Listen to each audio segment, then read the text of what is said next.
We're in the center. Yeah. We are on the hook. Yeah, right. Oh, there's one already.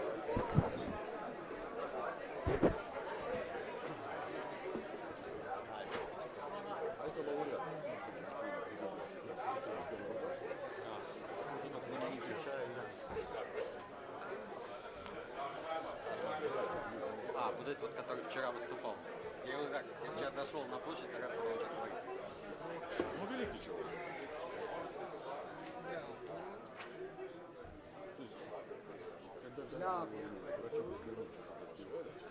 Нет, он, конечно, потрясающий. Да, я почитал. Зверь.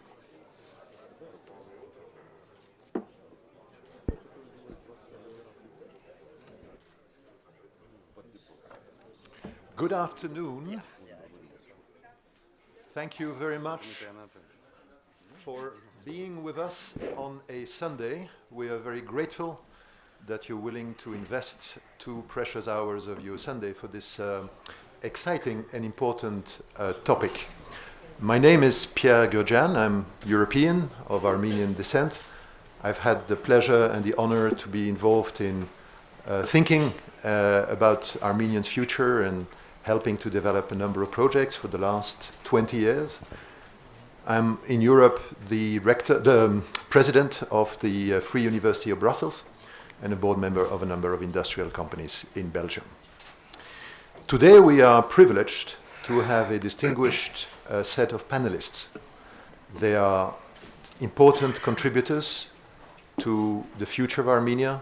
They shape the future of Armenia through their ideas, through their action, and through their personalities. I will come back to them in a few minutes, but I already warmly thank them for their presence. As we stand here, we are all, of course, very aware that when we look around in the world beyond Armenia, we feel this form of disconnect between the complexity of the problems and issues that the world is facing and the practices, the mental references, the institutions, the ways of dealing with problems that we inherited from the previous eras, the Cold War era that many of us in the room have known, the period of globalization between 1989 and roughly 2008, and now a new era.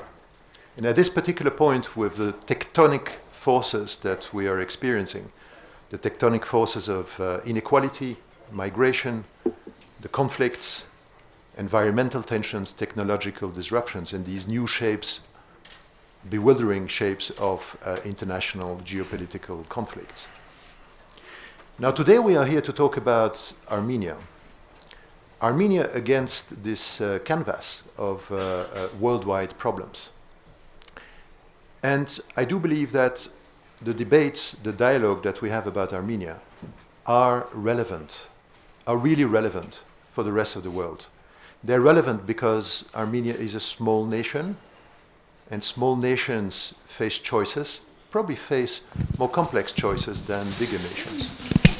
Armenia is relevant because it's an old nation, and the world needs the experience, the wisdom, and some of the tragic of a long history.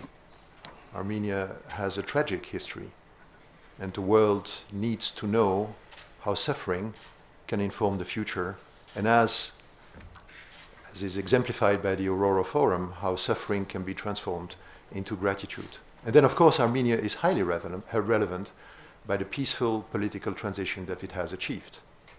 So Armenia, I would suggest, has a role as a potential model, as a potential archetype to think about the future. Crossroads, and I understand that most of you in the room are familiar with the Crossroads initiative and its content. Crossroads is actually quite an unusual experiment. It's an unusual experiment because, of course, it thinks about the future, but it grounds the thinking about the future into an understanding of the past. It takes a long view. It's an unusual experiment because it is not a manifesto. It is not a strategic recommendation or a strategic roadmap. It is a ground for choices and for dialogue. I think what is really unusual about this is the belief that the future is not only shaped by action, is not only shaped by the personalities and the risks and the opportunities faced by leaders, it's also shaped by the quality of the conversations, the quality of exchanges that can happen within stakeholders, within citizens, with international and national citizens. That quality of conversation in an open way is really the matrix for Crossroads. Now, we're privileged today to have in the room the initiators of Crossroads, Ruben Vardanyan, Nuna Lukian, who have put together the material and the major contributions of Nubar Efeyan. They are not sitting on the panel today, they're on the front row, and at some point in the next 2 hours, we'll be glad to give them a voice as well. We will proceed with a panel discussion, and we will organize and we will focus the discussions around 2 major themes that are crucial for the future of Armenia. There's going to be one theme around, if we project ourselves to 2050, around identity and demography that are very much linked. And then we'll explore a second theme, time permitting, but we should have time for at least 2 themes. It's around this choice of what is the future shape of the Armenian state if we project ourselves a couple of decades forward. For those of you who want, there is simultaneous translation. I think these little orange boxes should serve. If you still need one, just to wave your hand and we will distribute them. And we will make sure at the end of the session to leave a bit of time for Q&A with the public, as we understand that most of you have been not only reading the material, but you've also been giving very interesting feedback. With that in mind, it's my privilege to introduce our distinguished panelists: Tigran Avinian, Deputy Prime Minister of the Republic of Armenia; Shambi Sharp, Resident UN Coordinator in Armenia; Martin Galstian, Member of the Board of the Central Bank of Armenia; Georgi Delugian, Distinguished Professor of New York University in Abu Dhabi; and Ruben Yenikolopov, Dean and Rector, I'm told, of the New Economic School in Moscow. Thank you very much for being here. Gentlemen, I would like to start with a very small icebreaker, and I will ask you to just respond with the first thought that comes to your mind without expanding on it. We will have more time to expand on the content in a few minutes. And here's my very simple question, really. I'm starting from the assumption that all of you have some level of confidence and hope in the future of Armenia. If I ask you what comes to your mind as a first reason why you are hopeful and why you're confident for the future of Armenia, what is the first thought that comes to your mind? Don't need to expand, just give me one word. And perhaps, Ruben, I will start with you as a interested observer of Armenian matters. Well, if it's to be very short, it's human capital. Thank you, Ruben. Georgi? Armenia is in the same historical class of rare but distinguished nations. I mean, those who survived since Roman Empire, and that would be Greeks, Jews, Coptic Egyptians, and Celts. Actually, we usually forget about the Irish. Okay, thank you. They all have great diaspora, and they all built quite dynamic developmental states. Thank you, Georgi. Martin? 21st century is the century of networks, and we're a network nation. Thank you. Shambi? I guess that Armenia defies any specific typology. I mean, looking at, and this gives an unbounded potential. The historical, the ancient nation, but this modern economy, this real excitement around innovation technology, and at the same time, a country that is both small in terms of its sort of political demarcation, but global and massive in terms of the greater diaspora resources. Thank you. A blank page in a new book. Martin? Sorry, Tigran. I will probably agree with Ruben, and the first word that came to my mind was talent, but probably our way to prosperity will be also shaped by the problems and the issues that we have, which drives us to think about the solutions for them. Thank you, gentlemen. Now let's move to, or at least focus our mind on the first theme, which I would frame as one of demography and identity and the interplay between these two things. So 2019, Armenia, in a way, if you take a long view, the miracle of Armenia today, an independent state, relatively or strongly mono-ethnic, and also Armenia with a huge diaspora, multicultural. And that miracle is linked to an exceptional historic DNA that has produced this miracle. Language and alphabet, faith and church, family and community, and a particular brand or a particular franchise of Armenians as trusted connectors, trusted translators in the world. Now, Armenia 2050, if I build on what I think Prime Minister Nikol Pashinyan has shared as a vision for 2050, Armenia not as a country with 2 million inhabitants and erosion, but Armenia as a thriving country with maybe more than 5 million inhabitants. 5 million inhabitants. What consequences does that have, or at least what implications does that have in terms of what kind of population, what diversity, what interplay of demographic forces domestically, birth rates, death rates, gravitational attraction, pull on diaspora, and perhaps gravitational attraction from non-Armenians? What would be your perspective on that? And perhaps I will ask Shombi first, as also a very interested non-Armenian. Okay, thank you, Pierre. And I think I fall under the category of the ABC, Armenian by choice. Right, exactly. There's a number of them here in the room. Although I wasn't aware of it at the time, but I was actually born into this trajectory. I was born in Burbank, St. Joseph's Hospital, which basically serves Glendale community. So I was already, I've met a lot of people here in Yerevan for the first time in my life, born in the same hospital. So somehow, you know, and I spent time in Russia, got to know Armenian diaspora there, in Lebanon, and Beirut, and so it's been a trajectory, I think.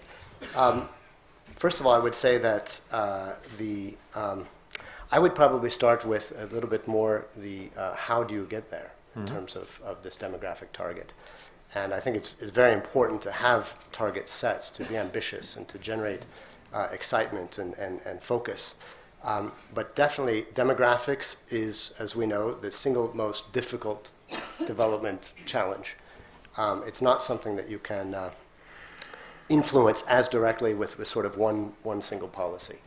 And quite frankly, the very best way to grow your demography is to create a country that is attractive to people, and a place where young people have trust in the future.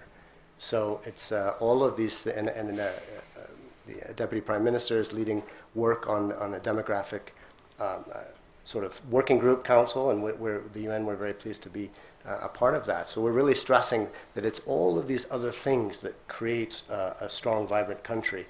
Do you have jobs for youth? Do you have education, strong education?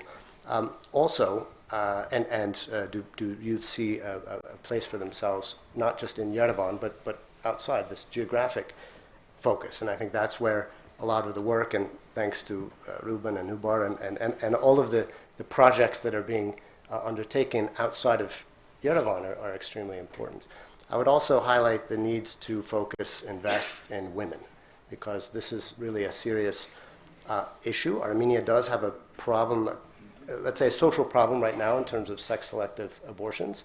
So because of a son preference, you find that actually just the basis for demographics are a bit off. So typically a country should have something like 103 to 100 sort of, boys to girls born. At present, it's, I think, 110 or 111 here in Armenia. That has improved. So this has gone in the right direction, definitely in recent years. So you have to look at that. And then also diversity.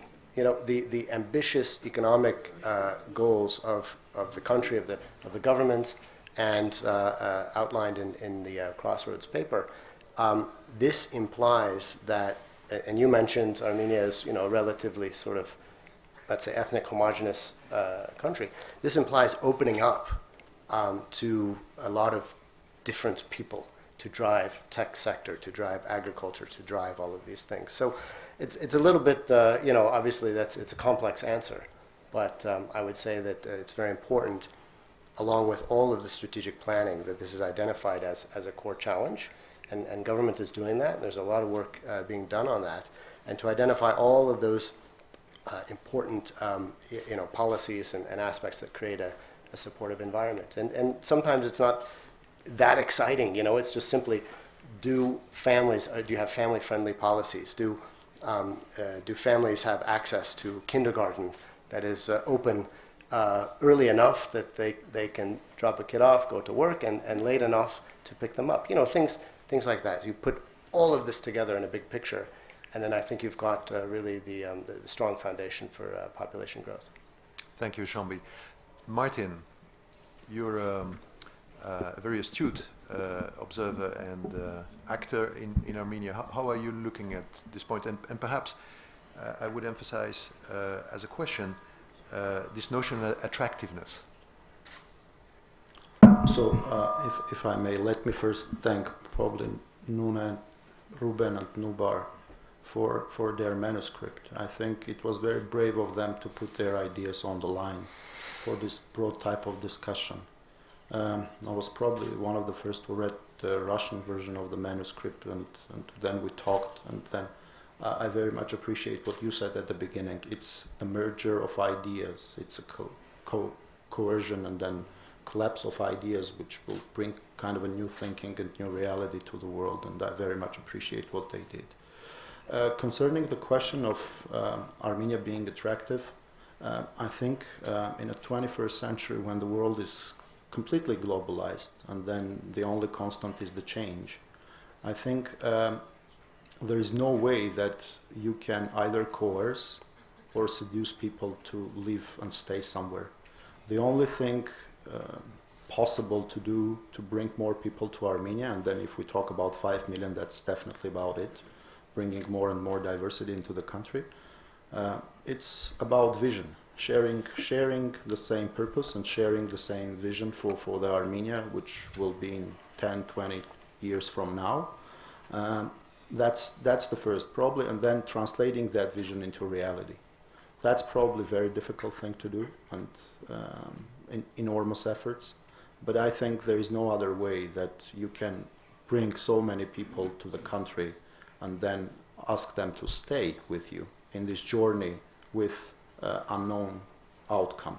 So the only thing which can keep them in the game is their belief, their trust, and for the future, and then their willingness to share the vision that the leadership of the country or the people of the country who live here bring to the table. Thank you. Georgi, you were mentioning in the beginning in your initial statement that Armenia is one of those very few cultures that have survived.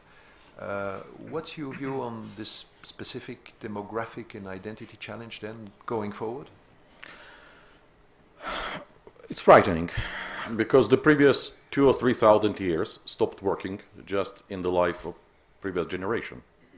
This is really crossroads, because for a very long time we have an image of Armenia being the nation of merchants and traders, which is quite misleading. There was always a very large peasant population, which is now almost gone. These are the people who maintain the language. These are the people who supply the migrants, the labor, and soldiers in the trenches as well. Agriculture is gone in its traditional shape from almost everywhere in the world, right? So that bedrock is being eroded. Second, of course, the enormous challenges of any policy. As a sociologist, I can tell you, that there is not a single provenly successful demographic policy in the world. You cannot maintain a language and you cannot prohibit a language, actually. There are countries which did a lot to prohibit the unwanted minority languages. And look at Catalonia. It fails everywhere. There is no sustainable push to maintain high fertility.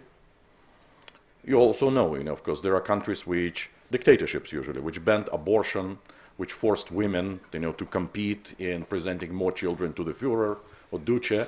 It also failed. So what works actually, when I lack theory, I go into anecdotes.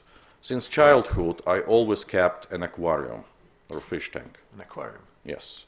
And you know that, first of all, the bigger, the easier, strangely enough. And second, when it actually runs, it runs on its own.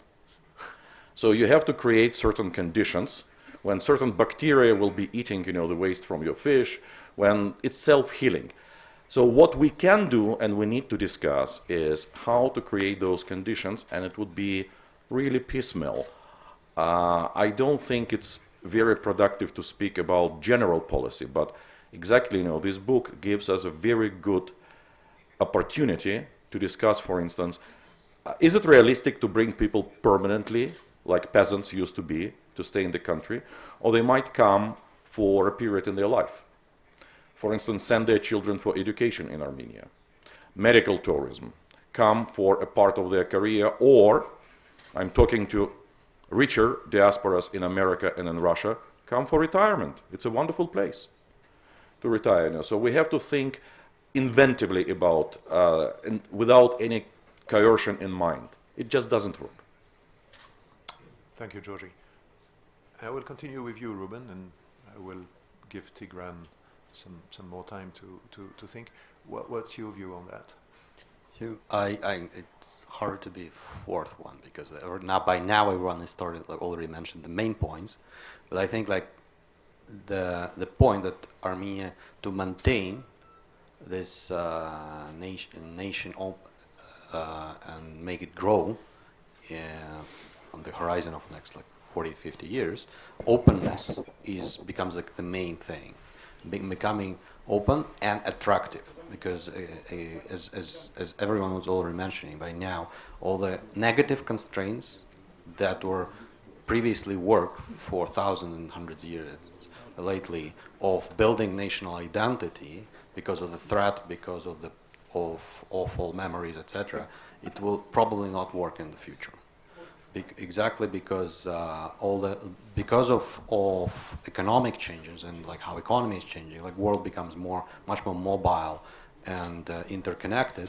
The only thing that binds people together now becomes positive ideas that you want to become associated with being an Armenian, and in that sense, any attempts to define the identity based on strictly narrow, one-dimensional things. I think that is something that was very, very clearly stated in the book.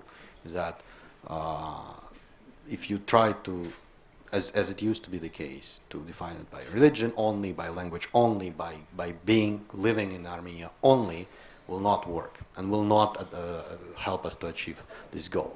And it's a general point. What is a nation? I mean, because of the cultural changes in the last hundreds and thousands of years. Basically, now it's self-identification. You are Armenian if you think that you are Armenian. That is the main definition. And the way to increase the number of Armenians is just to make it something to be proud of, and that's why. That's when the number of Armenians will grow. It's really easy to assimilate anywhere and lose your identity even living here. Yes. The main point is to push people to want to identify with being Armenian, and that is only based on something to be proud of. I mean, there's a way of, what we're discussing now, the ways of populism in general in the world. Basically, all of them are driven fundamentally by one idea, that people want to identify with some group that makes them proud, that they feel good about being a part of this group, and people are trying some people trying desperately to find such group, and this becomes like a chance we all have multiple identities all the time. It can be professional identity, ethnic identity, religious, etc. So it's important to make sure that this particular identity that we all have becomes the one that is defining. That is the main thing. And for that, obviously, like all the artificial barriers that are defining Armenians too narrowly will only hurt. Thank you. Tigran. I will probably start from the quantity of population and I would probably try to answer the question why we think that in 2050 it would be good for Armenia to have around 5 million population. So we have very essential issues that are just on the surface. We're a landlocked country with a 4 borders and 2 of them are closed, and probably so there may be some changes in this situation, but I think we should go with the worst case scenario. 5 million people in 2050, that's some sort of a secure way to have at least an understanding that we will have some level of national security in terms of people who are living in this region. And when we Armenia is Armenians are a decentralized nation. We have like 3 million people living in the country, and we're around 10 million people all around the world, and basically all those Armenians are different. And some of those Armenians that are living out of the country, well, as Ruben has touched upon that point, they would like to love Armenia on the distance, like Lake Sevan, Mount Ararat, because I'm not sure whether they have the feeling that being Armenian anyhow connects them to the state of Armenia, and this is a major issue. So I will probably jump to how we should do this. I mean, in terms of, again, population, and I will talk about the identity as well. So there are 3 main ways. The first way is, of course, increasing the birth rate. The second way, we have a big diaspora. Of course, repatriation is also an opportunity that we can use. And immigration in the country, targeted immigration and of non-Armenians. So if we're very frank with each other, we have deep issues in our demographic situation, and probably 90% of the scenarios tell us that we'll have a decrease in our population in the coming 30 years. And there is a very small opportunity, and there is very small period of time that we can have some tools put in place and some programs put in place that can change the situation drastically. Now what we are doing is exactly that. And demographic issues are not only issues that can be connected with 1 or 2 problems that a person or a family can have in their everyday life. It's housing, it's work, it's of course social benefits that the country gives. So in terms of, I'm talking about the first component, that's the birth rate. So we have drafted a general program of how we're going to improve the birth rate in the country, and it affects the allowances for the first one-time allowances for each child's birth. it will probably give some incentives for the people in terms of buying houses. Well, for sure. So it's a complex program that will go through several fields. Repatriation. Repatriation is, I think, a deeper issue, and this is where the country, the state, should position itself as a state that you can relate yourself to. And basically it should be prestigious to be Armenian in the diaspora, and every young Armenian should want to come at least to have an internship in the country, to get education in the country, probably to be in the army of the country, and that should be prestigious. And and this is a long-term program that the country needs to go through to have that kind of name, that each and every Armenian should be proud that there is a country like Armenia, there is a state, and they want to be interlinked to that state. The third part is, of course, about immigration, and when we're talking about immigration, and we should aim only the highest quality, because we won't be able to compete in the quantity. Like, I don't know, we won't be able to compete with Bangladesh or with India or with any country that has hundreds of millions of population, basically. So what we need to focus on is, of course, the quality. And when we're saying 5 million, and it's a very big number for us, it's a small town in China, basically. And however, so that means these 5 million people should be creating the added value that is unique. We should have monopolies in several fields, and we should aim at the very best quality that there is in the field. So again, this is a long-term program that can be implemented, and we can have this in place. What comes to identity, I am very, I think, liberal on this side, and we as a nation have very strong ties to our cultural heritage, and whatever the changes in the identity of the population in the country, well, it can't be like very drastic. We have like 98% of mono-ethnic country currently. Well, let it be 70% in 2050. Let it be, I don't know, 60%. We will benefit from that. We will benefit from that diversity. Because even an Armenian by nation, a repatriate that is coming to Armenia is bringing that diversity. He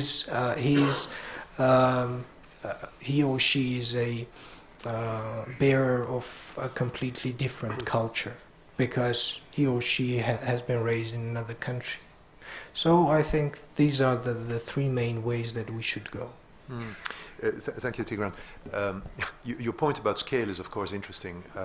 It's scary to think about a country that would go from 2 million to 5 million, but you're right to say that in the future world, this is a small Chinese city, and as we heard before from Shambi, demography is not an easy thing. So you need to combine a number of public policies that work on the basic demographic facts, and then you need to be able to attract fluxes of immigration. What I would like to understand better, perhaps, is let's double-click on the notion of identity, and underlying identity is values. I mean, Tigran, you spoke about connection of the diaspora with Armenia around pride and commitment. And perhaps, Georgi, I would like you to comment as a sociologist. The shift in values, the shift in worldview that this would imply for, let's say, an average citizen living in Armenia today and an average semi-assimilated member of the diaspora. If you roll that forward, how does that work, really?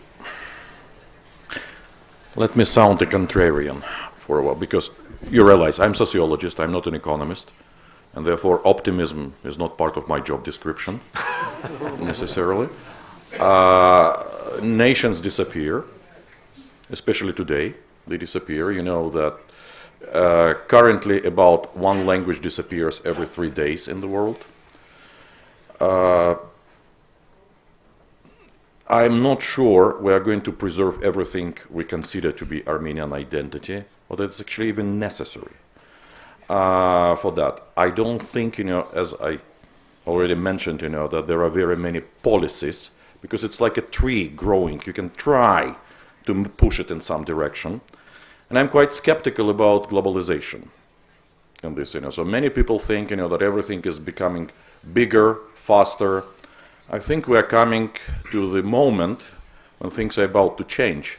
So when Bangladesh, which you already mentioned, goes underwater, or Yemen within the next 10 years runs out of water and their population starts migrating elsewhere, what do you think? Saudis and Indians would put welcome centers on the border or tanks? So what is going to happen? I think the value of nation state is actually coming back, very much so, in the next 20 or 30 years, including something which we are all here for peace, we are all very nice people, you know, but I think only Tigran Avinian mentioned military service, which is quite unique experience actually in Armenia, as you can see, you know. So let me tell you, you know, one of very strange experiences, which was naturally made experiment. My brother-in-law is a filmmaker, and on the 4th of April 2016, so the day after the ceasefire in Karabakh, he filmed a platoon of soldiers who had just survived a night tank battle.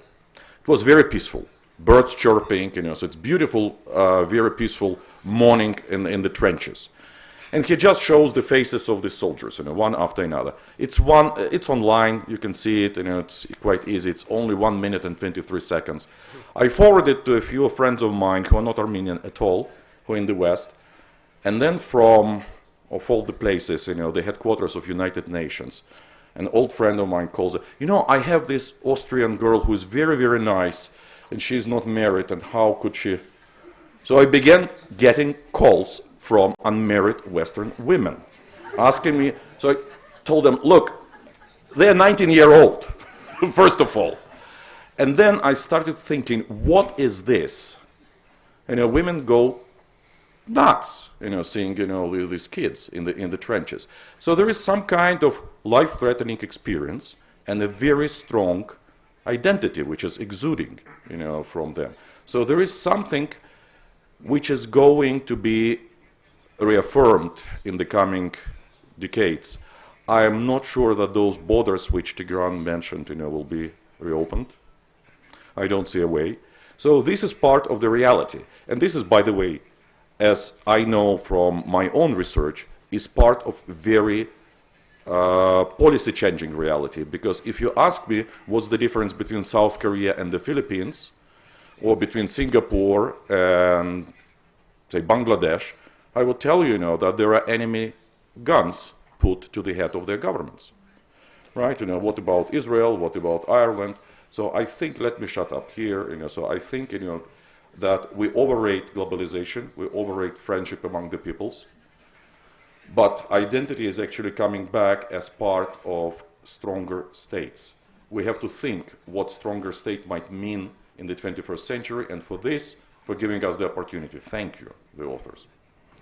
Thank you, Georgi, and thank you for your somewhat contrarian, pessimistic view on life. The world. It's good to remind us that the world is not necessarily a beautiful place. It can be ugly. However, confidence is necessary. But let me try to come back to this notion of trust. Okay, you need to instill in citizens or potential citizens the notion of trust and confidence in the future. Tigran is mentioning a liberal mindset, one of openness, one of the ability to mix population groups with very different outlooks on life. What's the recipe? How do you do that? How do you have people shift from fear to hope, from closeness to trust, from an experience of living in a mono-ethnic environment for so long? And by the way, that's incredibly impressive that the Armenian people have been able to preserve that for so many longer years. But how do you open that up after so many hundreds of years? Martin? Okay, I think that we exemplified what the trust could mean in this country a year and a half ago.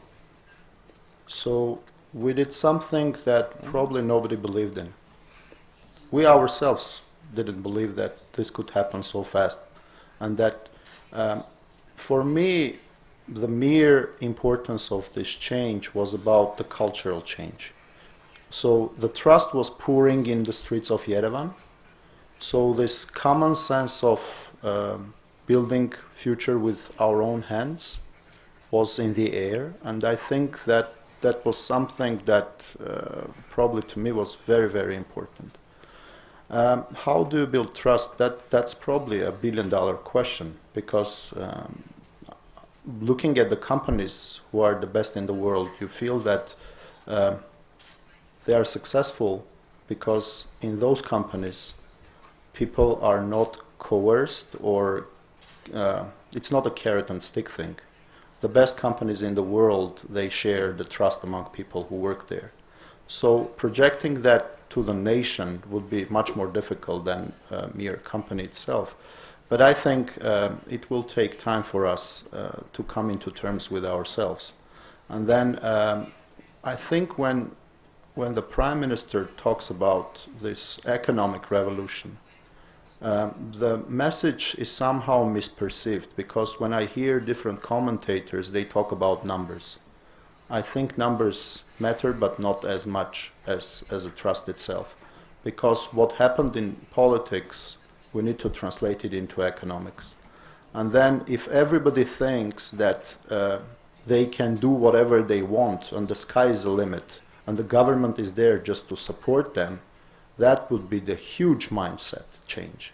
And that would bring a lot of new realities and a lot of new possibilities, not only for Armenians who work and live here, but also for Armenians who cherish the dream to come back.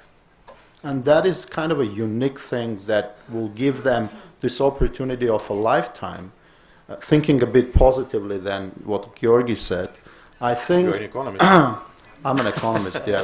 That distinguish ourselves from each other. But I think if you go a bit through hierarchy of needs, for me, the toppest level would be if somebody comes to this country and do something without expecting to be acknowledged.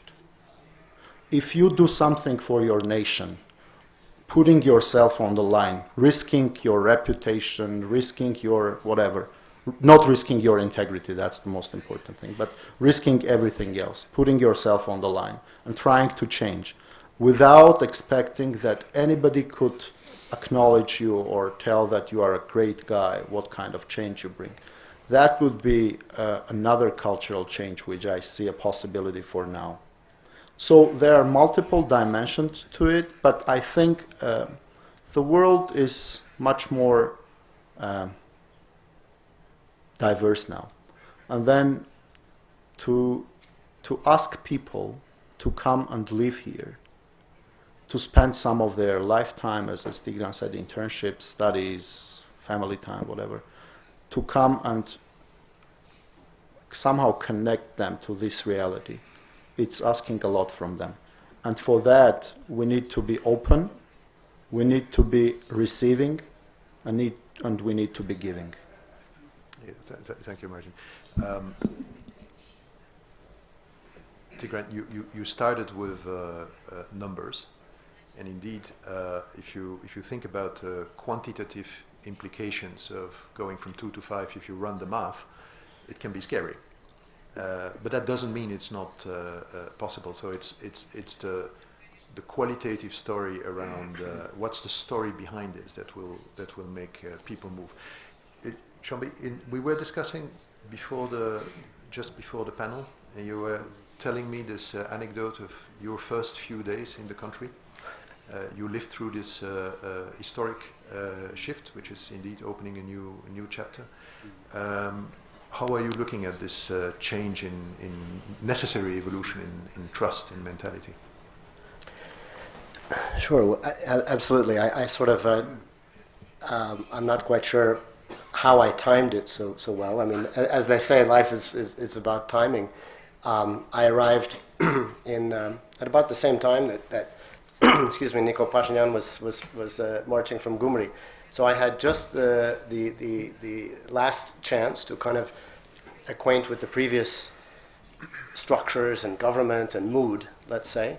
And then suddenly everything happened, everything changed like that overnight. And I think, speaking about trust, I mean, this was, for me, for everybody, but for me as well, a once-in-a-lifetime opportunity to witness what was happening here, as Martin already mentioned last year, to see, hundreds of thousands of people gathered in the public space, to see protest, to see, early on, a lot of people were not yet, let's say, ready to protest, but, they were maybe late for work, or one could have imagined in any other city in the world, frustrations would give rise to violence and this sort of thing. And yet it never happened. And I realized early on that the reason, even when you saw scary pictures of large trucks just inches away from young students sitting in the street, that nobody gave into frustrations or violence because everybody had such an amazing unanimity of empathy and sympathy for what was happening. And that was all exactly about the shift towards trust and faith in government. And so really, when we had the first high-level political forum in New York last summer, actually at that time it was Arad Mirzoyan was first deputy prime minister. He came and he presented the sort of the new plans, the post-revolution plans to achieve the Sustainable Development Goals. And what he said was, and I fully agreed, that the change in the political will was the single greatest, let's say, accelerator for social change, for economic change, a position against corruption, a position for transparency and accountability of government in front of the people. This is absolutely the most fundamental change necessary. So now, of course, it's time, and this directly illustrates sustainable development, what we talk about. Economic growth has to be environmentally sustainable, it has to be driven by a strong, robust private sector, and it has to be socially acceptable, inclusive. And what we saw here was the problem. You had some decent economic growth. I mean, it was sort of 7%, I think, in 2017. That wasn't the point. The point was the growth was not shared, and that governance was not seen as being accountable, and corruption and all of these issues. So that was the basis, I think, of what happened, the revolution, and it was really something incredible to witness. Thank you, Shomi. Tigran, I will let you the last word on this particular theme. Specifically, this movement, this spontaneous energy that has emerged, this momentum. How can you build on that, so that there's no reversal to more closed mindsets? I mean, your point about a liberal perspective is one of open mindsets, growth mindsets. How can that momentum be maintained in the face of the multiple problems that reality brings every day? Thank you, Pierre. My belief always has been that Armenia, as a nation, as a whole, as one unity, is a very wise creature, and when the time for change is needed, that change comes and is driven by the people.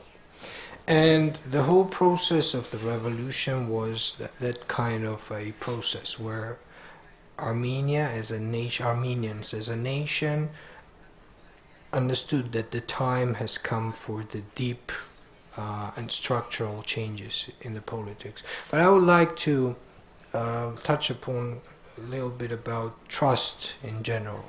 And well, you won't see many countries that are going through this kind of political fluctuations having at least economic some sort of a stability, because like we had 2 months of revolution last year, several times of prime minister elections, one time an election in the municipality and an election in the National Assembly, and we closed the year with 5.2% of GDP growth. So that's odd. That's pretty odd, and this is where the trust was. Basically, everyone believed that what is happening is a good thing in general. And I think so. This was the first part of your question before. So, how to transform this fear into belief for the future? Yes. And well, this transformation has been made during the revolution, and this was one-time spontaneous transformation.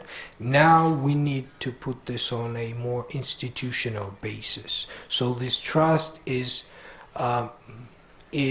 towards the state and these institutions that the state has, and this is a more stable and significant way of trust that we should build, that is our obligation to build. And I think we're moving towards that, and in general all the deep and institutional reforms that are being made currently in the public administration are towards the empowering of the institutions that we have for the people to trust those institutions. Thank you, Tigran. Indeed, there is a view in the world that says that nations, the success of nations is based on the quality of their institutions and the ability to move from extractive context to an inclusive context. And I think that's what essentially I hear you talk about. Gentlemen, what I would like to do is shift our attention to a second question, which really is building on the core elements that we've been talking about. Because if we talk about demography, if we talk about identity, there is this question of what's the shape of the state? What is the shape of the nation? Let's say in 2040, in 2050. Long enough in the future, but short enough so that young people will still live, and not just in 5 years, because these things take time. One of the important things that Crossroads is trying to do is to say that there are choices, there are models. And I think the authors are suggesting there are a number of archetypal models.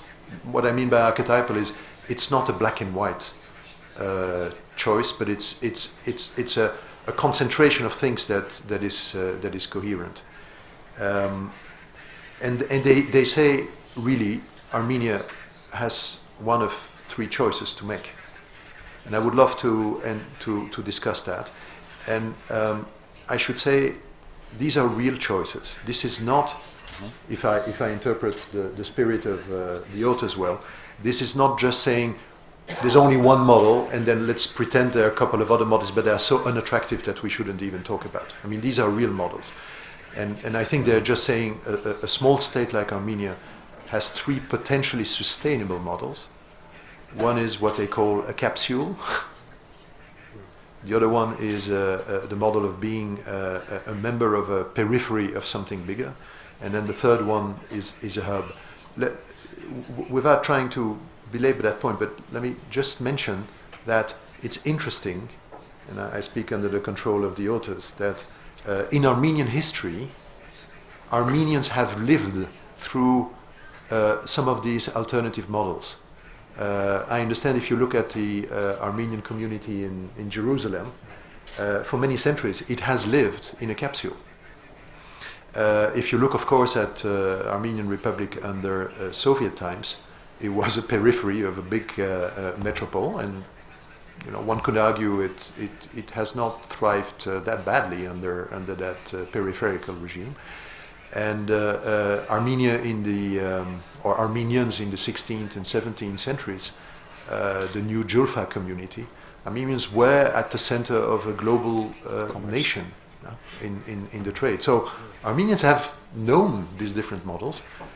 And in today's world, beyond Armenia, you do have relatively successful capsules, as it were. I mean, in Belarus, you could say is not a completely unsustainable example. I'm not talking about North Korea. In terms of periphery, Costa Rica versus the U.S. You could even say some Southern European countries versus the European Union, and hubs.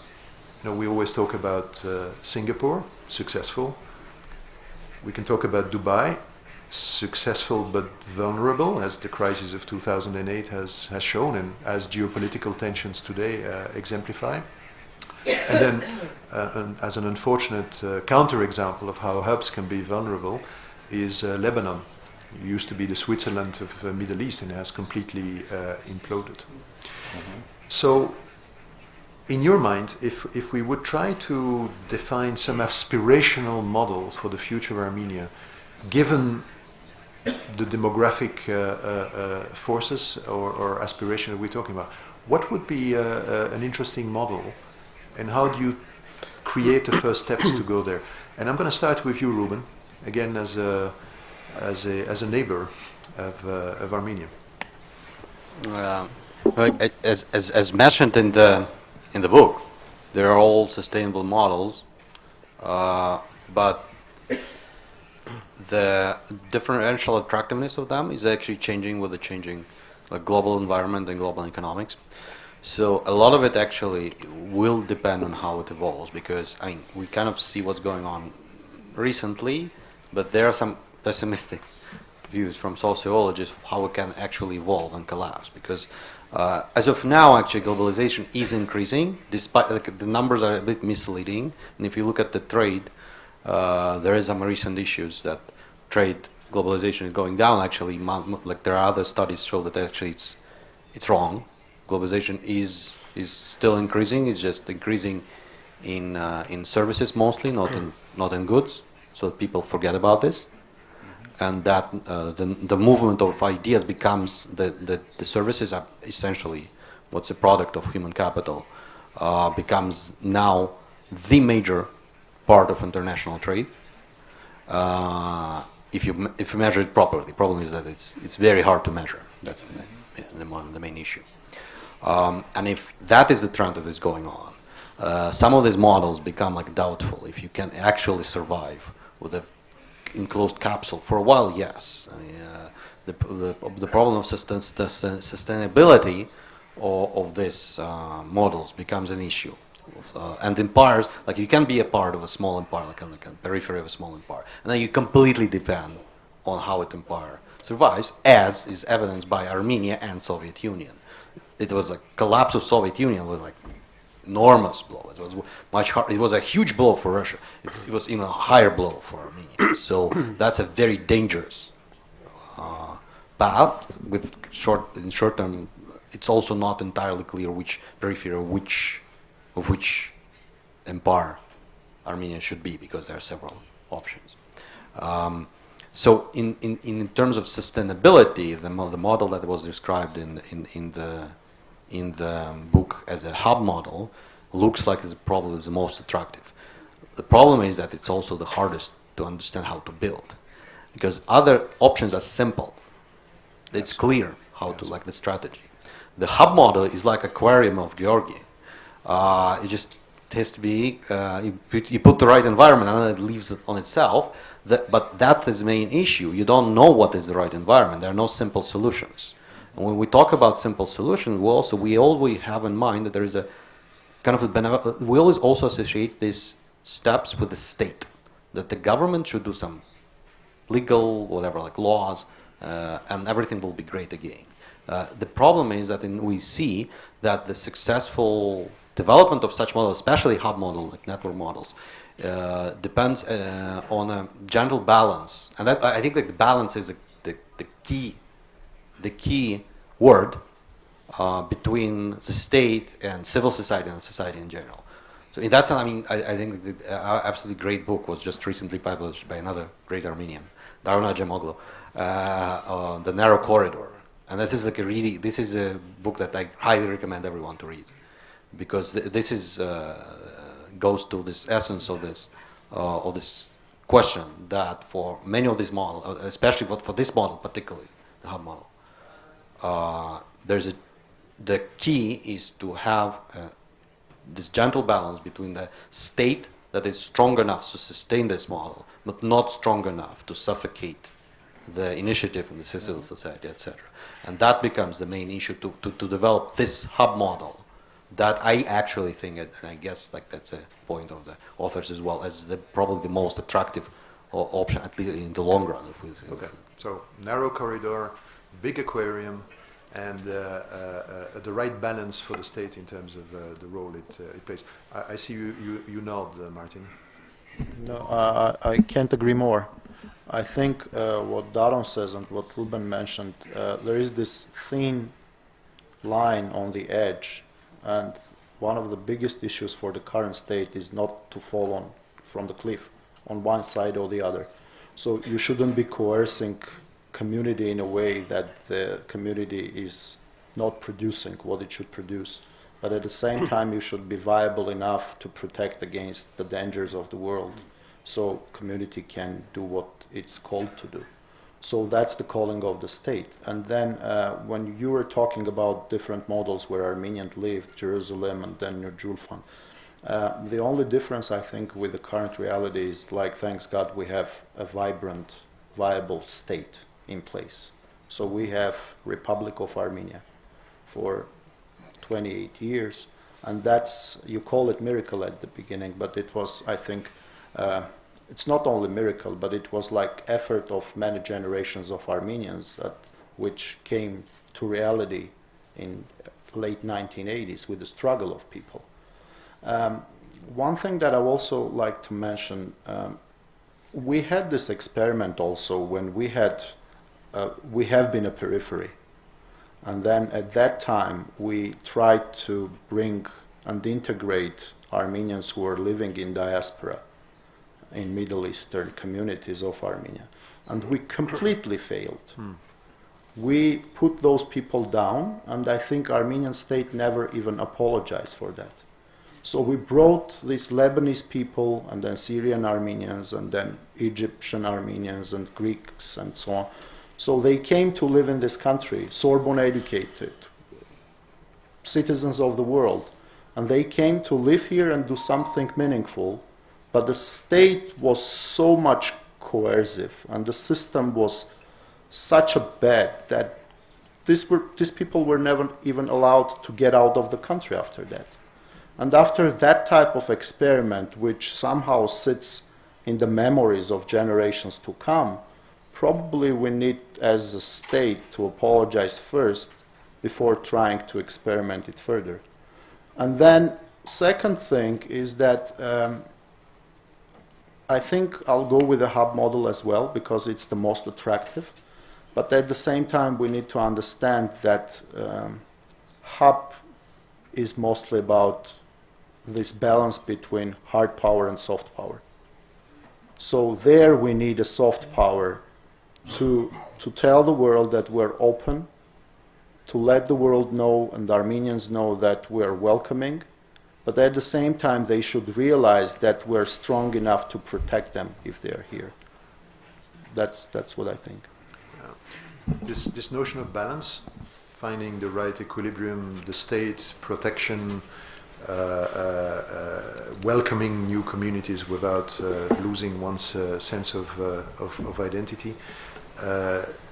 Georgie, with your skeptical view on the world, the hub might be an attractive model, but if it's too complicated to create, is that an illusion?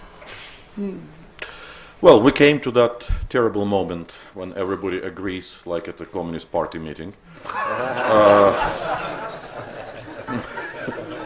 Well, because, okay, like good Armenians, of course it's a hub.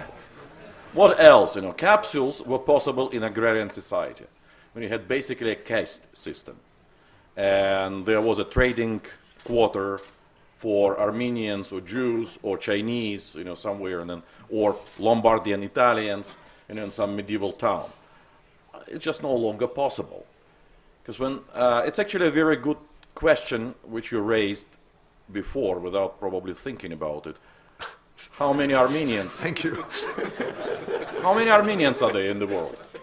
Right, because my answer always has been, how do we count? Okay, do you count myself? I'm about 3/4 very pure Ukrainian. Or do you count all those people in California who on Sundays have a choice, going to Armenian church or mowing their lawn? Right? So there is a great self-selection going on. And that's where I could not agree more with Ruben, that it has to be cool to be Armenian. There has to be a hub. The hub must be defensible. Because, well, you know that I actually teach the daughters of the ruling family of Dubai, so I know something about it, and I have a great privilege of explaining what happened to the French royal family. The course on revolutions, and explaining actually what are the monarchies which had survived in the world. So it has to be a hub. We have something very important, and I think Chambi already mentioned that. Actually, it's not important, it's improbable. To have a revolution of that magnitude, no windows broken. I have been studying it for a long time. I'm actually a professional scholar of revolutions, civil war, rebellions, counter-revolutions. I have seen, I guess, 36 of those in my life, up close. This is my kind of sociology. And Armenia is quite exceptional. Why? Because Armenians don't kill Armenians, because we had Emil Durkheim explaining this long ago, that strong external conflict breeds strong internal solidarity within the group. You call it trust. What was missing until last year was trust in the government. Trust of the domestic population and even more so of diaspora. Do you want to entrust your money to these people? Well, because we know how they govern. It's actually a very familiar story, because I also teach the politics of Arab presidential regimes for life, as they call them. And suddenly, a miracle happens. We actually had several miracles. So I have a whole book called, Let's Count Our Blessings. And we do produce miracles. So hub is possible. Hub is the only choice. I don't see anything else. But how we're going to do it, we have the book, as they used to, well, I'm product of Soviet Academy of Sciences, so you realize, who were my teachers, and their great saying was, one cannot debate without a Talmud. You have to have a Talmud to debate. So now we have our Talmud. Let's put it apart. Nuna knows, how many notes I wrote, how much grief. I am that nasty professor, who gets the thesis from my students, and returns them with all my markings on the margins. However, you have to have the text. We do have it now. It's a much improved text, trust me, and there is something to debate. Let's do it. Thank you. I salute, Georgie, I salute your new brand of pessimism. That's good pessimism. Tigran, from your privileged position, how do you think about these models, and what's your view on that? Well,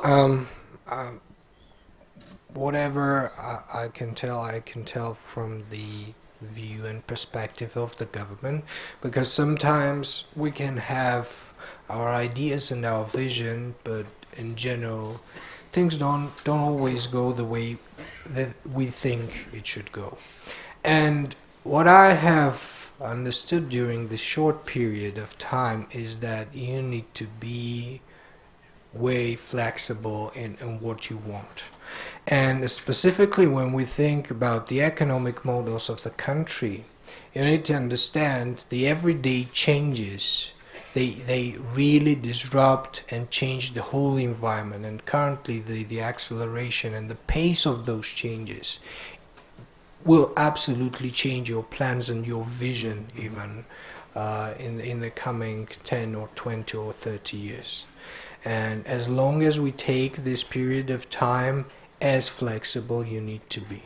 Because for instance, in terms of how we see the economy of this country, I would say I myself see it as a mixed model of the economy, where you preserve some fields and areas of the economy and you introduce strong regulations and you try to protect from the globalization, and in other fields you need to be as liberal as you can.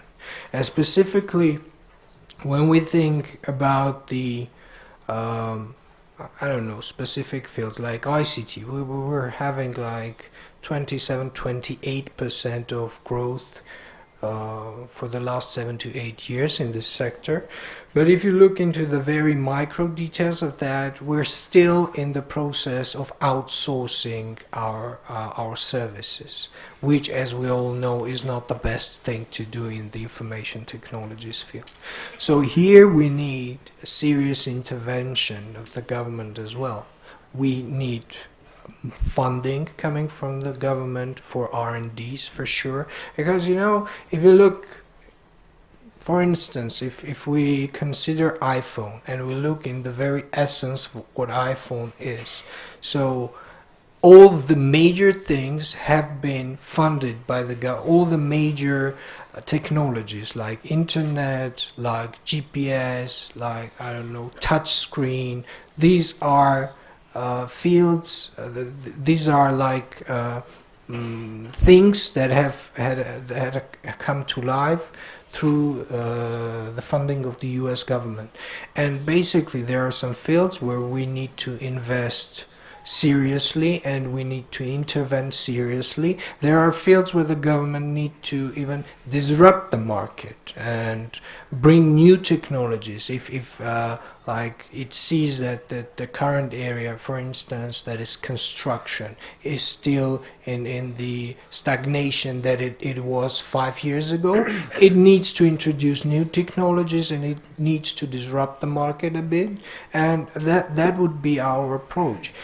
But if we're talking about the general economy, so the model is absolutely mixed. You won't be able to be fully liberal in this era, and you won't be able to be very preservatives in several fields. So the general policy should be mixed, and it should be mixed in a proper manner, I would say.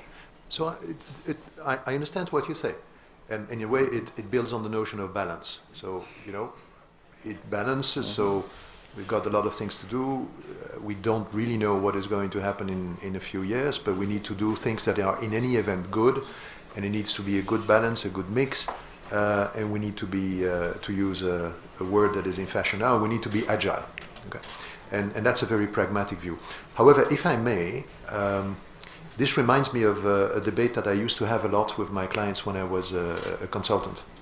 When we were debating how do you shape the future, and essentially there were two schools in that.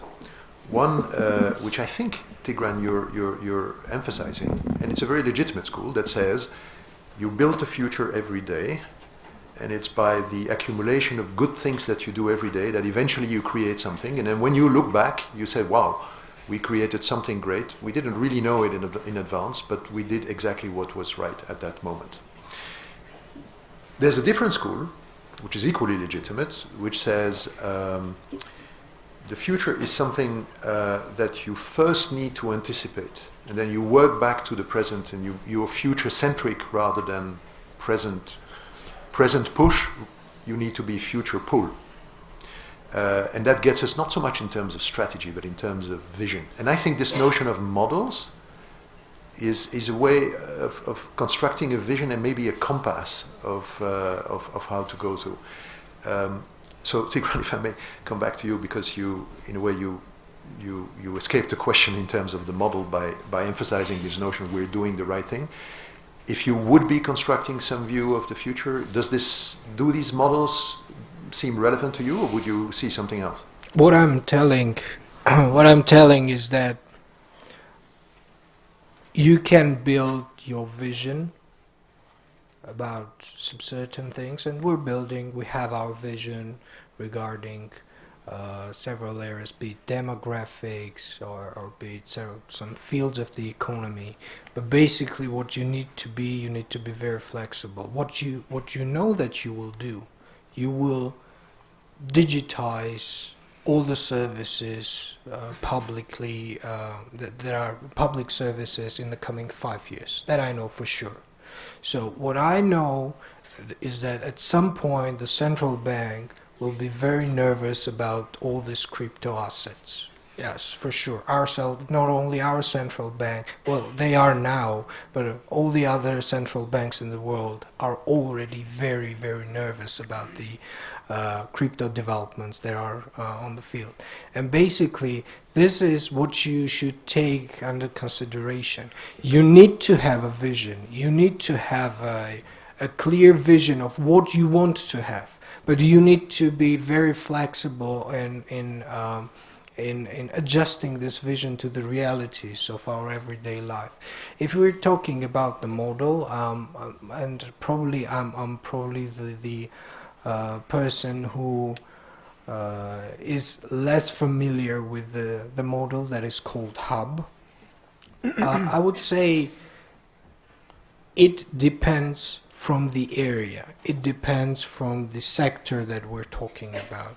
It can be a hub in the ICT sector in general, but if, for instance, we're talking about agriculture, I'm not sure that this can be implied there. We have 500,000 people that are producing agricultural production in a very low efficient manner. So what we will be having for sure, again, we will be having a major shift from agriculture to all the other fields. And this is where you need to understand where is those niches that these people can go to, how these people can be more productive. Well, and I don't see like, I'm not sure whether I understand the model of the hub properly, but I'm not sure that this may be the case for each and every sector. Thank you. Shambi, just if I may ask you to be short, because I'm keen to get the voices in from the authors and then from the public.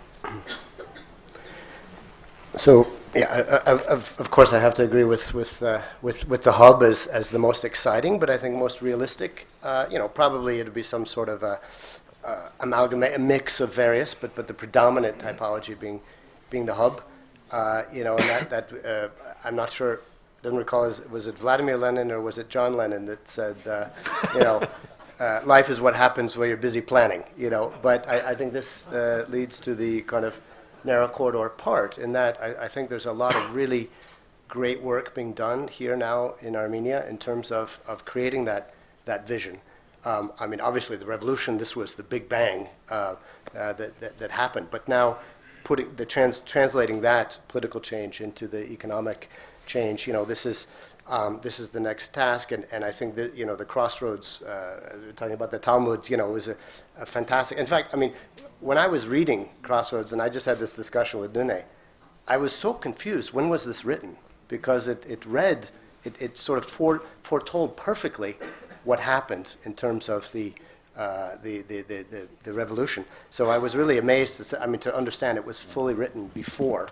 And really just, so yeah, I'd say that's the comparative advantages here are really amazing. I mean, and the timing of globalization and the digital economy really is something that Armenia can take advantage of. And you know, the youth are so impressive, and you know, really. But it's not just the youth. I even dared to try to coin my own Armenian phrase, because you know, there's talk about, you know, it's Hayastansi and it's Spurkahai, and then I started to think, you know, but there's so many different classes within the diaspora. Why not Spurkastansi? Why not you know, other types of? And I think we're really moving towards that. We're moving away from these you know, silos and classifications into kind of one Armenian body like that. Yeah. Thank you, Shambi. The authors of the Talmud are sitting on the first row. So if I may perhaps ask Nubar or Ruben, whoever of you, to comment. Nubar, there's a microphone coming. Well, well, it was an interesting discussion, very entertaining at times as well. And you made a few lucky comments that sounded bright. For once. I guess that I'll just say just a couple of notes that I took, not very much. I think just from the first part of the talk, one of the things that I keep kind of thinking about is what happens to people who immigrate or emigrate. You know, what are they going through, right? I mean, is their future just a result of whatever happens, or do they end up thinking about where do I want to immigrate, and therefore, you know, kind of have some at least interest and destination in mind? And so I think, and we've talked about this in other settings, that kind of if we could get people who used to leave Armenia to actually try to emigrate to some future Armenia, it's hard to emigrate to that future Armenia if it's a blur. It may even be hard to immigrate to future Armenia if there's no discussion about it, and then people just give up and leave. So I think one of the reasons why you do need to have at least an ever kind of charged discussion on vision and future is so people know what they're waiting for, at a minimum. If they don't know what they're waiting for, they're going to leave. And so I fully agree with Dikran that, you know, kind of plans, or so several people quoted, Shambi just quoted. My favorite quote in this regard about plans, by the way, which we're sometimes in the business of, is from a famous American philosopher, Mike Tyson, who's the boxer, which is that everybody has a plan until they get punched in the mouth. And I think most governments feel that way, right? I mean, most governments kind of come up with plans. Most companies come up with plans, and they get punched in the mouth, and next thing you know, there go the plans. Notwithstanding that duality or dichotomy between having a vision, then having a plan to achieve that vision, versus just saying, well, that's a waste of time, let me just focus on the present. The problem is this issue for me of immigration. And to me, hope and belief and even trust kind of stems from some degree of alignment. And so that's the second thing I want to say is, I think that sometimes we use these words interchangeably, but for a different reason, because the world I work in is full of uncertainty and full of change. We think a lot about trust versus alignment. I think it's hard to move people or communities. You know, bacteria even create communities. They have this quorum sensing. Of course, multicellular organisms, ecologies, all have this sense of alignment, and they get an advantage of being aligned because they can basically disperse resources in order to achieve a goal. So the question is, how do you get alignment if you don't know where you're going? And these alignments could be on goals, could be on values, could be on principles. Companies, startup companies struggle with this. Startup countries, which this is one for sure. If there wasn't a book written called Startup Nation, there should have been a book written, Startup Nation, about Armenia. Not just that it's a nation of startups, but it is itself a startup. So to me, alignment should enter this discussion beyond trust, and they're not the same thing.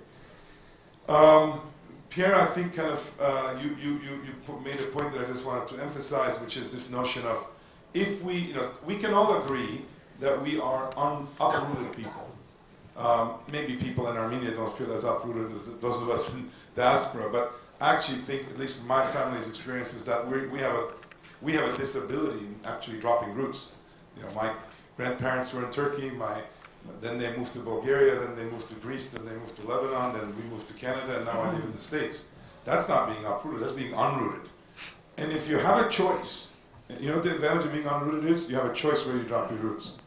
And so if you wanted to drop your roots, not in the past, but in the future, where would you choose you drop your roots? And if it's in Armenia, in the future, which Armenia? So you've got a whole diaspora, which actually I would argue is prime to think about whether it's retirement, whether it's part-time, whether, you know, many of us come here part-time. The question is, it really is an act of dropping roots. And we've been denied roots for a very long time. The fact that we're unsettled people as a result has given us a competitive advantage individually, but as a nation, I think that's just another image that I would just throw out there. Shami, you mentioned about being Armenian by choice. When these discussions have happened before, we have said, at least our feeling, and Ruben will express his feeling, that the more 20 years into doing this kind of work about thinking about what Armenia we want, what Armenia we can achieve, and why and how and with whom, one of the things that I realized is that basically I would say that in order for this startup to succeed, we all kind of have to do a gut check, as they call it in the States. Not a gut punch, but a gut check. And ask why are we Armenian? Not just what does it mean to be Armenian, but why are we Armenian? And I think if we all became Armenian by choice, as opposed to being Armenian by birth, then being Armenian would take on a meaning. And I would challenge you, and I know I've been probably cursed and criticized before, but I would challenge you to adopt that. I did my 23andMe. I am 99.7% what they consider Armenian. 20 years ago, in meeting with Ruben and beginning to look at what Armenia could become, I realized that I'm less and less and less Armenian.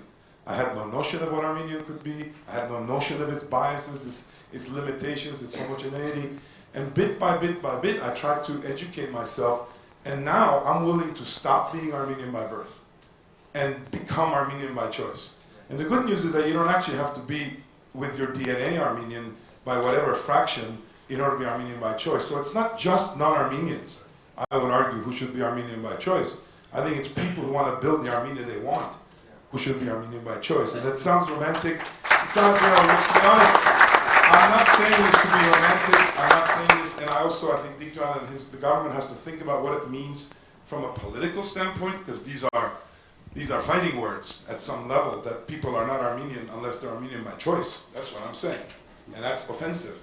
But boy, would I rather take a country filled with people who actually denied and then became Armenian again, instead of just saying, I'm Armenian, you owe me, right? The state owes me. My history demands it. I've been, the whole world owes me because, I'm this leftover. So anyway, I think you get it. But please don't dismiss it because it's offensive. Many intelligent things sometimes start being offensive, and then you have to start thinking about, well, in fact, I think Georgi made a bunch of points just like that. It comes out like that, but then you say, well, wait a minute. Like the Aquarian point's a very good point in that regard. Like, can we achieve a new equilibrium in the way we're living? Anyway, I'll take two more quick points. Sorry about that. Or maybe not even. Quick points, about. You know what? I'm done. Thank you. Thank you. Thank you, Nubarjan. And I want to say, first of all, big thank you to all of you to coming today, reading this all, and discussing and openly talking about all what we wrote with Nuna. And with Nubar, we've been talking about this 20 years. Nuna decided to keep the gender balance 100% in one side. You can see we're sitting on the men's, and decided to talk today, which because it's wrong, because we need to see how it's also is continuing, this balance exists. I know we don't have too much time, but there's some questions. I don't want to go too far and too much to talk, but I want to respond some of things which we put with Nuna, and I think emphasize some key highlights which will help us to get this discussion more. Our dream was, and we cheat, by the way, Professor Jergnan, we cheat you and any other professor because we didn't pass the exam, we didn't publish the book yet. That's why we can always say we can improve more and more the book because it's not ended yet. This is why we are cheating from point of doing academical work. We're not historians, we're not economists, we just try to ask the questions. We have 65 questions, we can go to 100 more questions. This is why we're so glad to all of you who wrote the comments, criticized. We put all in the website, and you can get many nasty comments about our work, which is we are fine. We're perfectly fine. I want to be sure we will have a clear understanding about a couple of elements. I see some of the things which help me now understand how to make discussion. We're trying to find the right format of discussion. We not yet find how to make this discussion really properly, deep, and I understand it's a fantastic panel. People who are sitting here is unbelievably smart, and you know much more what we know. But how to make this discussion more live is a question. We're happy to get any advice from all of you. I want to emphasize, just like Nubar, it's 4 points, and I will try to be very brief. The first, I think it's to talk about something about future of Armenia and Armenian nation. We need to do some homework, which we're not making enough well. We're not doing inventarization, attestation, dispensation. It's a free word I'm saying again and again. We continue to know what we have in our Armenian world, in Armenia and Armenia outside. Inventarization of the assets, values, people. And this book helped us found a lot of people, but it's continue having long road about inventarization what we have in Armenia today. Where is how our elite operate? Where is the part of the people around the world? How we can be helpful for us? I think it's a very interesting exercise because surprisingly we found there's nobody doing this work. And not only state, it needs to become from other private sectors also. The second, I want to say about this security, identity, and prosperity. This is the three elements that we found with matrix, what we defined. It's a three key element: prosperity, security, and identity. And we talk about this hub, periphery part of the metropolis, and a capsule. I want to bring one example, which maybe you don't think of this way, and I'm happy to emphasize more clearly. Japan is a capsule country. They choose to give up security to the United States fully with the budget and all, and say, we are not providing our own security. You will provide us security. We'll keep our identity. For us, it's very important. And we'll build our prosperity very hardly. That's why when we talk about capsule, it's not only Belarus or North Korea. Japan is a very good example how they choose prioritization between these three elements and how we find the solution. The second point I want to make, never any model will be 100% one model. Armenia in the past, when we wrote the book with Nuna, was very clearly, look, in one hand people say, you try to be hub. The previous government signed agreement with the Eurasian Union, signed agreement with the ES, working with Iran, it already was moving to the hub. But if you look deeper, you can see the dominated model, which was the model which was dominated, it was the capsule. The economical model, how we use the resources from diaspora, how we use the resources from foreigners, how many foreign investors was accepted. It was model of the hub, capsule. You come in here, you have a nice barbecue, you have a nice, enjoyable dancing and singing, and go back and don't interrupt. Give us money and don't interrupt. The economical model was very close in the capsule. And you can find the criteria how you define the capsule. Dominating model is capsule, or hub, or periphery of Russia, or periphery of EU. Again, it's all elements will be existing, but in the same time, but one will be dominating. And I don't see you can do different sectors differently because it will be by legislation, by many aspects, it will be very important element. For example, IP rights. IP rights is a very important point. If you want to have IT technology, you need to have IP rights. If IP rights, we have enforcement will become one of the critical. How we can build a system will be enforceable by not by Armenians, by Armenian law, but by the foreign investors to feel comfortable with the enforcement will be absolutely transparent. And for example, Kazakhstan trying to build will bring the legal system from Britain and saying in this area we'll bring is one of the options. I'm not saying again it's the best option, but it's a solution. Just ending up with my short, like I said, we're living in an interesting world. We maybe not realizing, but I agree with George about something which is the cycle is happening.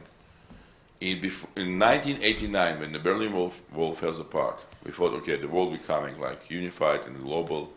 9/11 changed a lot about traveling, right? Now we become very tough to travel around the world, and the movement of the people become much more questionable. Before 2008, financial flow was absolutely non-restricted. It was flowing like any place, anytime, anybody can do any companies. It's over.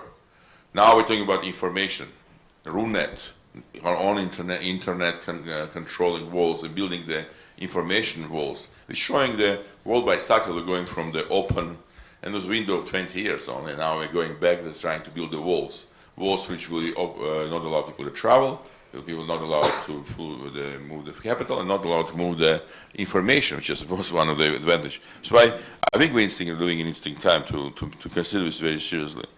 What we're hoping with Nuna, just finishing with Micah, we really believe we need to have a very open, transparent discussion about many tough issues. We believe our elite is very weak, and we can tell you honestly. For example, these 3 days or more, this week, in Armenia, came hundreds of amazing people, Armenian, non-Armenian. They came here, and yesterday we had special organized different type of conference. We said, let's have in each cafe, people can come and hear the speakers from actors like Chulpan Khamatova and writers like Alon Daletska, or the European Parliament, Culture Parliament, heads of European Culture Parliament, and talk about the technology, talk about the life story, young and old people. And you can see it with the result, ignorance and indifference, not because people in Armenia was not pushed by government. It's not government work to push us to come here to listen. It's a part of mentality which needs to check, which needs to break. And part of mentality which exists not only in the state level, in the elite, in the society level, is why elite responsibility becoming very important, I think, in our critical time. I think we're living in a time when if elite will not come together, elite not will debate, not will argue to each other, not really try to hear each other and try to find some of the key points we need to discuss and agree. I think we are facing a very serious challenge to lose our cultural heritage, like in Venice and Paris and outside of Armenia, Jerusalem, very soon. And losing the best people from here. So I think in our view, with all what we try to do with Nuna is only one thing. It's not a book, it's not a Talmud, it's a platform inviting to people to talk about what is the key important elements for our future and how we can really respond to these challenges. Thank you. Thank you very much.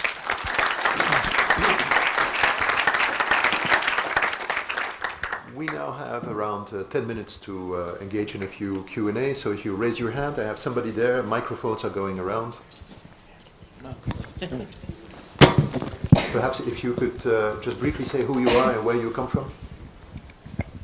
Yes, my name is Stepan Kirkisharian. I'm from Sydney, Australia, and I've had a very long experience in Australia. I was president of the Anti-Discrimination Board, and also chair of the Community Relations Commission, responsible for the integration of migrants in cultural terms. However, I've got,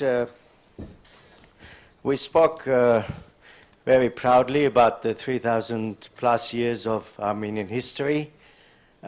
This conference is all about Armenia and the development of Armenia. Now, I see an issue with the pursuit of the socio-economic well-being and security of the individual, which is based on globalization, with the issue of maintenance of culture. I think there would be some conflict between one and the other. So my question is, has any thought been given about how we navigate and go through this pathway to globalization and economic achievement, at the same time maintaining our individual unique Armenian culture? And my second issue is about the way that the Armenian government thinks, its psychology, and the psychology in general about Armenia and the diaspora. In my view, I think the Armenian government should change its approach and its psychology and consider itself not as the government of Armenia, which has got a very supportive diaspora, but rather a government which has a potential of being a colonial power. Okay, thank you for your questions. I perhaps suggest we take the first one, this potential tension, if I understand well, between globalization and the maintenance of preservation of a culture and identity. Who on the panel would like to give comments to that question? Tigran. Just very briefly, to be frank, I'm not sure that there is this contradiction between preserving the cultural heritage and the ongoing progress, let me call it that way, because this our heritage and our identity is being changed by the time as well. So we identify as Armenians, but today's Armenian is not the same as it was 100 years ago, or 200 years ago, or 1,000 years ago. And basically, we have this mutation, be it good or bad. So we would need to understand the very fundamental things which we need to preserve and identify those things. And I think those things are not in danger throughout the process of change that our country may go through. But in terms of globalization, I would also be very careful with that term, because I'm not sure we want to go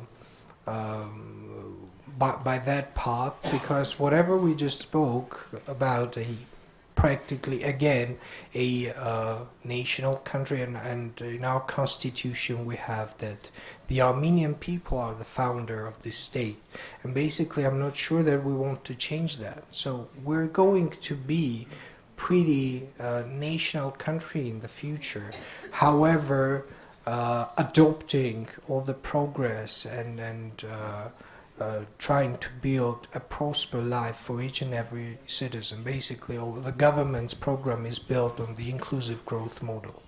However, as I said, I'm not very sure that there is any contradiction in progress and preserving the heritage. Okay, thank you, Tigran. I'm going to move us to another question so that we get a few questions in. The mic is there. Thank you very much. My name is Akop Gabrielan. I'm a scholar in international relations. First of all, I would like to say that I completely agree with the opinion raised previously, and I don't see a single reason why we cannot, let's say, implement successfully a hub model without taking some elements from other models in case of Armenia. My question would be to Tigran Avenyan, and I would be very concise if I may. Let's say that we have by 2050, and by 2050 I will be in my late 50s, let's say we will have around 5 million people in Armenia by 2050, and some of these people will include some of those targeted immigrants whom you mentioned, those skillful workers, non-Armenian descendants who will come to Armenia aspiring some goals and objectives, etc. So my question is the following: having that diversity and mixture of different identities integrated into Armenia, how do you see the preservation of Armenian culture in a sense that these people will stand for Armenia, for example, when some domestic or regional major crisis emerges? In other words, if some problem occurs of regional level between Armenia and some neighboring country, do you think that these people will stand for Armenia and, let's say, in a larger terms, will fight for Armenia? So in that respect, I will be very thankful to you to hear about particular, let's say, roadmap, how you think this solidarity of identity of being Armenian can be constructed to make sure these people will stand for the country at its darkest moment. Thanks. Thank you. Well, I think the only model that we may have an issue like this is when we make this immigration policy a disaster, and we have ghettos of districts of ghettos of people who are irrelevant about the processes that are ongoing in the country. When we're talking about migration into the country, we assume that we will integrate them into the processes, into the general environment that the country has. So these people should be included. This means they should feel themselves as citizens of this country, and they should be proud that they are citizens of the country that is called Armenia, whatever we have in their blood. And basically this diversity is one of the most important things that we have lacked, to be frank. And in the when we boil ourselves in the sauce that it consists of just one ingredient, I'm not sure that's the right thing. We need to put some more ingredients in the sauce as well to have this diversity, because this diversity makes us stronger for sure. But the scenario that may occur, the problems that may occur is a potential disastrous strategy of migration when you create ghettos where people live there and they have nothing to do with the country, with the culture, with whatever it is, with the identity that the Armenian is. Thank you, Tigran. I see many. Thanks for the applause. I see many arms. I do want to get one lady in, and there's somebody in the back of the room. I'm sorry, I know you have the microphone, but I think we need to be mindful of the lady who is there. Thank you very much. I appreciate your... Շնորհակալություն, սա ճիշտն են պատկերն ինչպես Հայաստանի վերջին պահին տեխնոջը տանք, կարող եք չտալ դրանց բան չեր փոխի, շնորհակալություն։ Ես նույնպես չեմ հասկանում շատ անկեղծ ասած, դա ինչ տեսլական է 5 միլիոնի հասնելու։ Իմաստը, նպատակ կա ուղղակի 5 միլիոնի հասնել, ինչու։ Նպատակ կա այդ 5 միլիոնը Հայաստանի տնտեսական առաջընթացին նպաստելու են, կա այդպիսի վերլուծություն, թե չկա։ Գուցե դա ավելի խանգարելու է, կա նաև այդ հակապաստարկը, թե չկա։ Այսինքն ժողովրդագրական մեր աղետը, որ ես վերջին 30 տարիների հետևանք էր, մեխանիկական քանակական թվով լուծում չի, եւ չկա տեսլականի մեջ այն նպատակը, որը ինչ որ չափով պիտի ցույց տա այդ տեսլականի իմաստը։ Կապ չունի դա հայեր են թե հայեր չեն։ Մյուս կողմից, եթե դուք բերում եք Հայաստան աշխատուժ, արդեն արկա աշխատուժով մենք դուրս ենք մղում եղած դեռ չիրացված աշխատուժը, հաշվարկված է, որ աշխատանքների դեպքում, ասում եք որակ պիտի, որակի վրա, ինչ որակի վրա, սրանք բոլորը հարցեր են, որոնք չկան պատասխաններում, եւ ես չեմ կարծում, որ ինքնանպատակ 5 միլիոն հայտարարելը, իմ դեպքում դա ինքնանպատակ է թվում, ինչ որ խնդիր է լուծում։ Երկրորդ, շատ հարցերից, sorry, just a minute. Very quickly, thank you. Միայն մի փոքր խնդիր շեշտեմ, այստեղ շատ խոսվեց հայությամբ հպարտանալու խնդիրը ինքնության կարևորության։ Ես հայկական փոքր խմբերի հետազոտող եմ։ Իմ բոլոր փորձը ցույց է տվել, որ ինքնությունը դա շահի խնդիր է։ Հայ լինելը պիտի շահեկան լինի։ Հպարտությունը դա երկրորդ հարցն է։ Շահեկանությունը շատ տարբեր խնդիր է։ Հայ լինելը պետք է շահեկան լինի մարդու համար, անկախ նրա կենսաբանական հայ է, թե սոցիալական հայ է, թե այդ միջավայրի մարդ է։ Ես կարծում եմ, որ մենք ինքնության խնդրում մեր քննարկումները պետք է նաև հեռանկարային դարձնենք Երուսաղեմի, Լեհաստանում ժամանակին մնացած չերքեզահայերը, սրանք բոլորը ինքնությունը պահպանեցին շահի պատճառով։ Thank you very much. I'm going to rely on my colleagues from the panel because I'm not sure I got all the questions. So if somebody wants to react, please do. Tigran, I see you want to react. Տիկին Խարացյան ազգագրագետը եւ հենց մասնագիտական էին իր հարցերը, կարծում եմ, որ կարևոր հարցեր է տալիս։ Ես կուզենամ անդրադառնամ նախ երկրորդ հատվածին հարցի, շահեկանության վերաբերյալ։ Միանշանակ Indeed, the Republic of Armenia as a state, all Armenians worldwide must create a system that for any Armenian anywhere in the world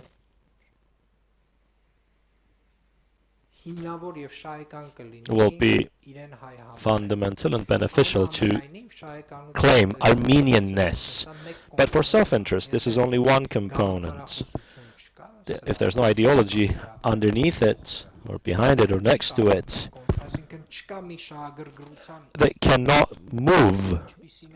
Whatever the interest, whatever the incentive, the ideological gap would need to be filled. When I say Armenianness needs to be prestigious, I don't know how to say this in Armenian, it's the ideological section.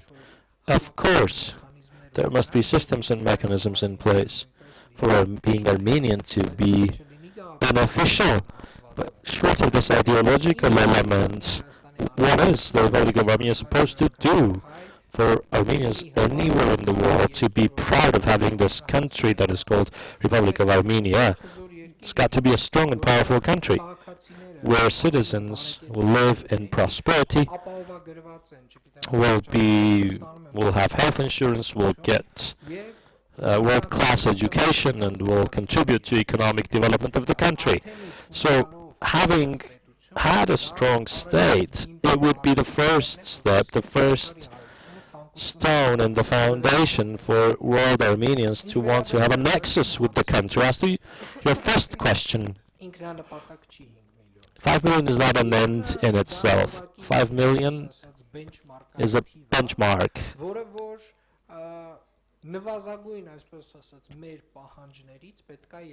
It must reflect our minimum requirements.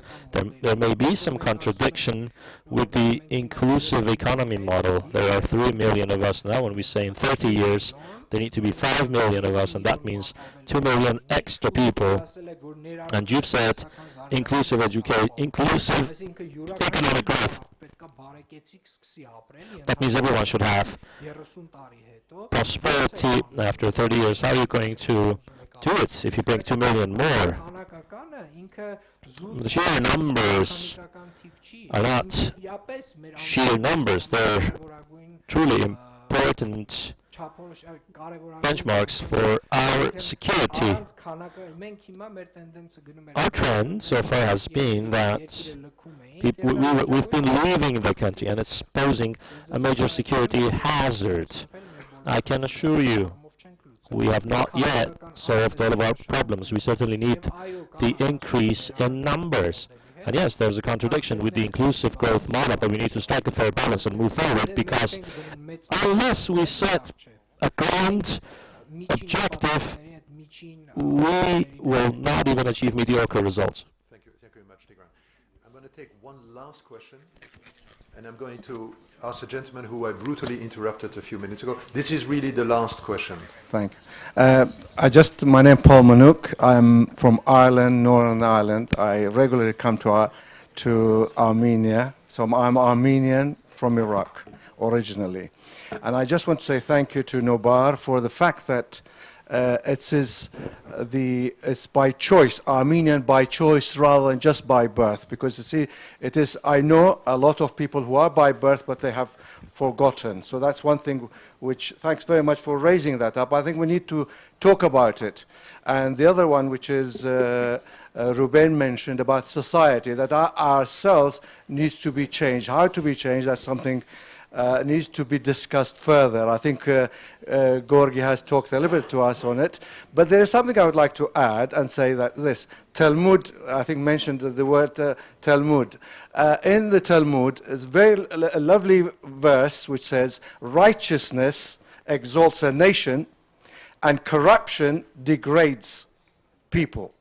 And I just like to really, that is for me as a fundamental. And I'd like to ask Georgi, how do you see it in terms of the Irish or the Ireland change that took place from and to us as Armenians? Georgi, I'm going to ask you to answer very, very concisely.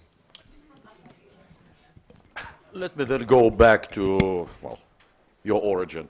Long ago, 300 years ago, a great statesman of the Dutch Republic, Jan de Witt, said that all the great powers around us, they didn't use word globalization in the 17th century yet. No, but there were great powers, and on their flags they have lions and bears, unicorns and eagles. Some even have double-headed eagles. we should have a cat. Because cats go where they can see in dark, they are maneuverable, and when cornered, they fight ferociously, just as Tigran Avinian suggested. Thank you. That's all. Wonderful. We are going to close this. I'm sorry? You have an announcement? Yeah, just small announcement, just because we don't have a time and many of you want to continue this debate. We, with the Idea Foundation, make the Bagramian 6 special place where people will come and have a debate about this type of topics. And we want to organize this discussion in a format which will be very, again, open and transparent, at the same time allow people to talk about, is we need to have 5 million plus minuses, if we don't have a 5 million plus minuses. You want to get the foreigners, can be like in Germany, Vietnamese Minister of Economy region become Minister of Economy or not in Armenia. It's good and bad and why it's important or not important. So I will have a lot of questions in the side of the discussion book and other questions which we're happy to talk and debate, and we hope to use the Background Man 6 will become the place we can talk about these all issues. And we'll be inform all of you, and we'll be welcome all of you to become and part of this discussion. Thank you very much, Ruben. I think we had an interesting conversation where we convoked famous philosophers like Mike Tyson. We explored aquariums, cats, and Talmud. And I want to thank you as an audience for your real presence. As Ruben is saying, in a way, this is just an invitation for more conversations. Conversations matter. Conversations matter for what Nubar is saying, Armenians by choice. I thank you very much, gentlemen from the panel, for your thoughtful answers and also, I think, the genuine transparency that you showed. Thank you very much, and if we can applaud them, that would be really good.